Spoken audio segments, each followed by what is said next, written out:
ഒരു 25 വർഷങ്ങൾക്ക് മുമ്പ് സൗദി അറേബ്യയിൽ ഞാനൊരു ചർച്ചിന്റെ ഭാഗമായി ചേർന്ന് നിൽക്കുമ്പോൾ എല്ലാ ദിവസവും വൈകിട്ട് ഞങ്ങൾ ദേവദാസന്റെ അടുത്ത് പോകും. ആ ദേവദാസന്റെ അടുത്ത് ഇരുന്നിട്ട് റീബാ ബാബാ ശന്തര വൈഡക രക്ഷകരന്ത ഇങ്ങനെ അന്യഭാഷ പറഞ്ഞ് ഇങ്ങനെ ഇരിക്കും. ഞങ്ങൾ ചുറ്റിനും കൂടിയിരിക്കും. ഞങ്ങൾക്ക് അന്യഭാഷ അറിയത്തില്ല, ഞങ്ങൾക്കറിയാവുന്ന ഭാഷ തൊട്ട് പുറത്ത് പറയാൻ കൊള്ളാത്ത ഭാഷയാണ്. സ്തോത്രം. അതുകൊണ്ട് ഞങ്ങൾ മുമ്പിൽ ഇരുന്നിട്ട് ഞങ്ങൾ 3-4 പേര് അങ്ങോട്ടും ഇങ്ങോട്ടും നോക്കും. ഇദ്ദേഹം ഇങ്ങനെ അന്യഭാഷ പറഞ്ഞ് ഇങ്ങനെ അങ്ങ് ഫയറായി. ഇത് കാണുമ്പോൾ ഞങ്ങൾക്ക് ചെറിയൊരു ചിരിയൊക്കെ ഉണ്ടായി. സ്തോത്രം. ഇന്നലെ വരെ കേൾക്കാത്തത് കാര്യങ്ങൾ കാണുമ്പോഴും കേൾക്കുമ്പോഴും ഒന്ന് ചിരിക്കാനൊക്കെ തോന്നും. സ്തോത്രം.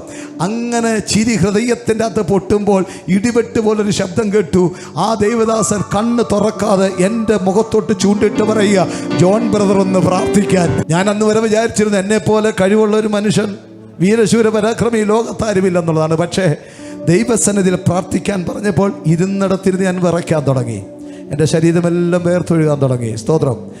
ആ മനുഷ്യൻ 1 മിനിറ്റോളം എനിക്ക് തന്നപ്പോഴും എൻ്റെ ഭാഗത്തുനിന്ന് അനക്കമൊന്നും കേൾക്കുന്നില്ല. എൻ്റെ ഉള്ള അനക്കം കൂടെ നിന്നു.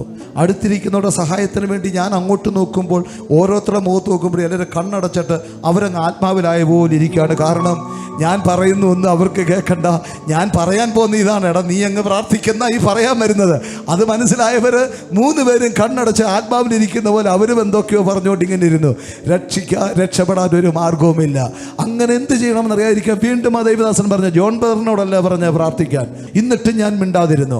അപ്പോൾ അദ്ദേഹം ഒരു കാര്യം പറഞ്ഞു, ഇന്ന് ജോൺ ബ്രദർ വാ തുറന്നാൽ പിന്നെ ഒരിക്കലും ആ വായ അടയ്ക്കാൻ ദൈവം അനുവദിക്കത്തില്ല എന്ന്. അന്ന് എങ്ങനെ പ്രാർത്ഥിച്ചുവെന്ന് ഇന്നും എനിക്കറിയത്തില്ല. അന്ന് പറഞ്ഞ പദങ്ങൾ എന്താണെന്ന് എനിക്ക് അറിഞ്ഞൂടാ. എന്തൊക്കെയോ പിച്ചും പേയും പറഞ്ഞു. സ്തോത്രം. ഇനി ഞാൻ ദൂത് കൈമാറാം.